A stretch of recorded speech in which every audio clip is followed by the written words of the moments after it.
Kid Care was the world's first Meals on Wheels program for children that was created at our kitchen table. And all we were thinking about at the time was just giving them physical food. My husband, who was the genius really behind the success of this program, said one day, we've got to teach them how to fish for themselves, or we'll be just another welfare organization. And that's why we started developing educational concepts. And my husband went out and got individual jobs, and we took him to cultural events because if a child doesn't see tangibly what's possible, they will never reach for it. So Kid Care was unique in that concept. Nobody else is doing that now. People who have taken over Kid Care by order of the courts, um, they're not doing that. They're feeding kids. They're not educating them. They're not exposing the cultural experiences. They haven't given them the that gleam in their eye that I can do it too.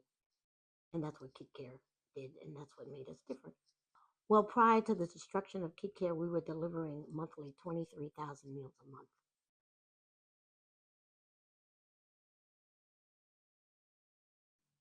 I was accused of stealing $1,600,000 from my charity. Um, and at first, it was just accusations, and donations were still coming in. And this reporter, Wayne Delfino, who is known for destroying black and brown leaders like Sylvester Turner, who was running for his first term as mayor in the city of Houston, he went on television and said that Sylvester Turner lied and did steal money from the insurance policy of a dead individual. It turned out to be true. But Sylvester, who was guaranteed to win, lost the election. So just accusing us initially, we didn't lose our friends. But after 40 stories, that's right, I said 40 stories of lies, we were destroyed, literally. The money dried up. Um, and that was the end of our feeding program. That was the end of the dreams of many, many children that we helped them to go to college. We helped them become the first member of the family to graduate from high school because we had a school, we had a preschool, we had tutorial programs. We did everything. Everything that my mother did for me, that I did for my children, I did for my children in my community, regardless of the color. I lived in a Hispanic community. Most of the children were Hispanic and white, some blacks. All I cared about was ending their suffering.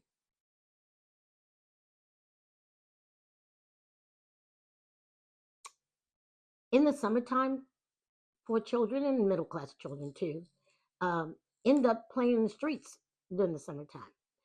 But I didn't grow up that way, and my children didn't grow up that way. As a registered nurse, I would volunteer at Lone Star Camp in Athens, Texas, with a 25-acre lake, and children would learn to water ski and horseback ride and jet ski. So we would take the children from inner cities and we put them in the summer camp, not for a week, not for a few days, but 6 weeks, get them off the streets so they didn't get in trouble. And that was great. I had a ball. I did that for 16 years. I volunteered as a camp nurse and gave my salary back to the campground and used it with along with donations from the community to send kids to camp. And that was fun. That was really a time that they'll never forget. Inner city kids knowing how to water ski, jet ski, horseback riding was wonderful.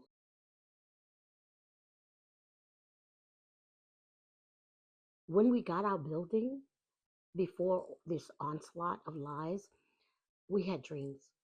We had dreams. We were going to turn the building into a kid care cafe, a certain section of it, and we had a um, catering program because Wayne Webb, who was a professional chef, who knew that he was making no money compared to what he could have made. He had cooked for presidents, but he saw our dream, and his dream, and our dream became history. And it was amazing what we were going to do. We were going to have a clinic in the building.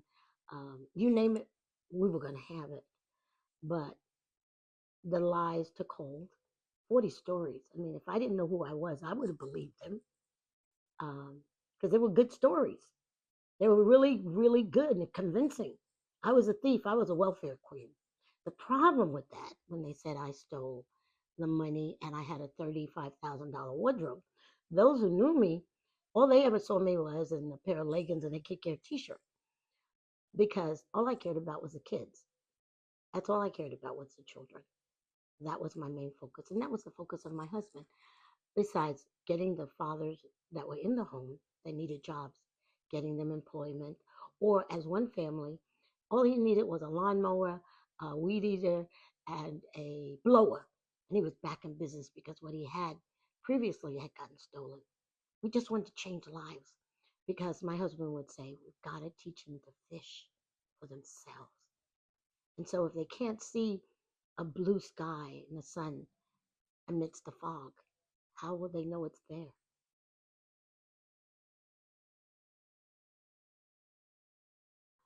Well, my husband was never the same after what happened because he couldn't protect me. I was his wife. I was his darling. He couldn't protect me. Um, it was if I didn't know if I didn't have my spiritual foundation, I'd have lost my mind. I really it was so painful to hear the lies and see them night after night after night because 40 stories he did Monday, Tuesday, Wednesday, Thursday every week for 40 stories because we were never interviewed. No one ever talked to us and said, is this true? Is this true? Is that true? No one. They just weave the stories. And the individual who did mishandle funds was given a go card because he helped to weave the stories of untruth as well. We could do nothing. And there was very little support except for a very tight circle of friends in the media and outside the media who knew we were innocent because they were afraid to get involved because their businesses and individual lives were threatened because of wanting to help us. So it was really, really hard um, to watch people in church cross over to the other side of the sanctuary so they didn't have to pass me. Children that used to hug me and call me Aunt Carol and grab me were silent. Even in the grocery store, a woman was who recognized me as she was coming down the aisle, turned her grocery cart around and went the other way. That was rough. That was really, really rough. And one day we went to um, a restaurant nearby, and I saw one woman nudge the other woman when we came in, and she turned around and looked at me. And for 6 months after that, I didn't go out, really. I became virtually a recluse. And I told my husband how to shop. I just didn't want to experience those scenes anymore. And I ended up needing Dr. Sloan, a female shrink, because I could be talking to somebody and all of a sudden I just would just burst out in tears. I just would start crying. And I recognized, because of my background as a nurse and being in psych, I need help. And she helped me and she helped my husband because, and what I was experiencing was PTSD. It wasn't just a war experience. It's a trauma experience that anyone could face from having to go through some severe psychological trauma and being accused of theft and causing children to go hungry when your whole life has been centered around wanting to help and never to hurt. It was more than I could handle.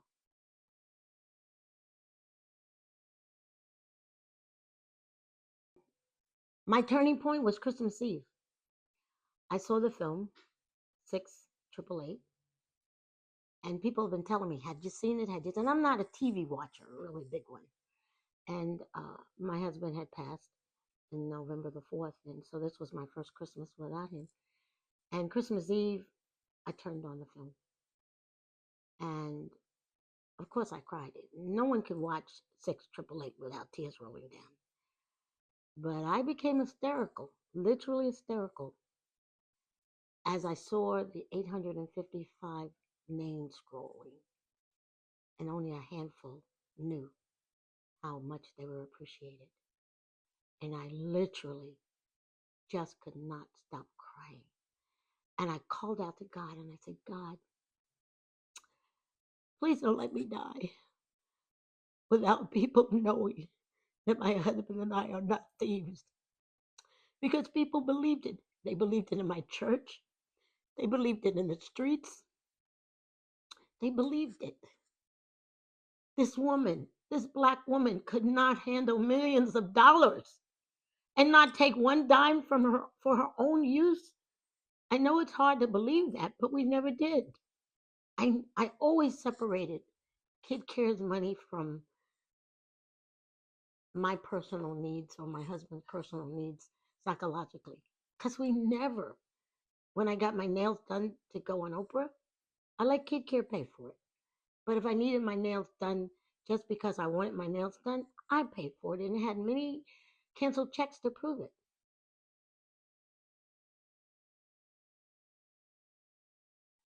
Because of people in the community who believed in what we were doing, we got a lot of help. Commercials, billboards, Milka Levy, a graphic designer, um, Brad Levy had commercials around the clock showing Kid Care. We grew quickly, very quickly, and we became internationally known.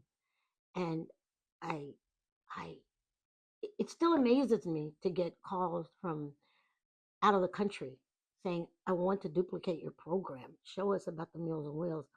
And Bishop Tutu, he said, "Carol, I'm taking you to my country, all over Africa. This program is needed." And I'm thinking, wow, is this a dream? you know, because I'm not thinking like that.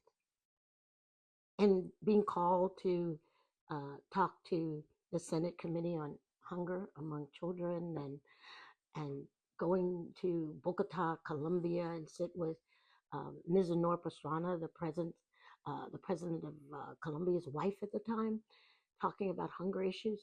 And even to this day, as I say this, I'm thinking it's a dream.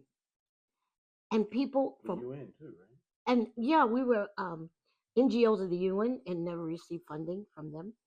And all I realized, this program's going to go around the world. This program is possible because every country, most every country has hungry children, and every country has compassionate hearts. And if Hurt and Carol Porter on their income, because my husband taught me a very valuable lesson. You make this much, you live down here.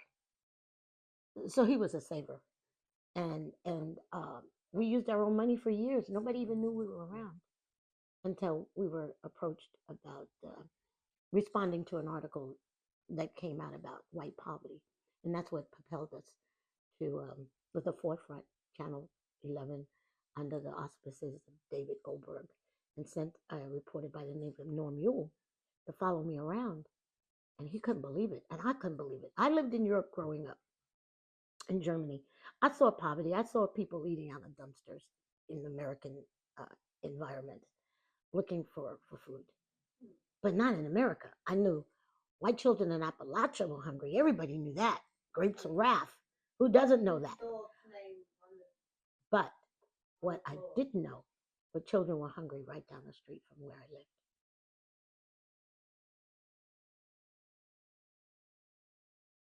I was invited to speak at the $1 Million Roundtable. That's a premier speaking platform in the world. And once you are known for being good enough to speak at the $1 Million Roundtable on the main platform, then you go to the American Speakers Bureau and you can garner whatever you want. Well, that was my goal and objective. My husband and I, we decided. Garner whatever you want in terms of like a fee. A fee, $15,000, $20,000, and I thought, wow. I was really tired, my husband and I, because I look young but I'm old.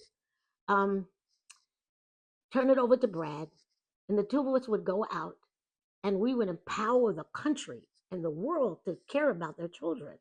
I was excited about that possibility. And then it happened. We were invited because someone who was a member of the $1 Million Roundtable saw an article in the People magazine called The Mother of Them All, and that's how we got invited. And I was told you wouldn't don't look to be invited on the first go round. But I got chosen. I was like, wow. And there were 7,500 people there. And as I every time I think about that, I think about the madness of that place.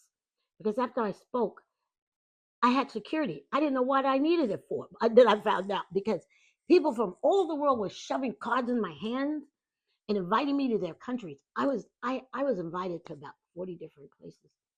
And I thought, wow, this is it. I'm gonna get on the speaking circuit. I'm gonna charge a fee. And then we're gonna feed every hungry kid in Houston. We're just gonna branch out like an octopus tentacles. I was excited. Do Houston. First I'm gonna do Texas, because I'm a Texan from New York. We're just gonna just have money to help other organizations do Meals on Wheels programs for children throughout the state of Texas and beyond. But that dream came crashing down because who is going to have someone who's accused of theft on the American Speakers Bureau?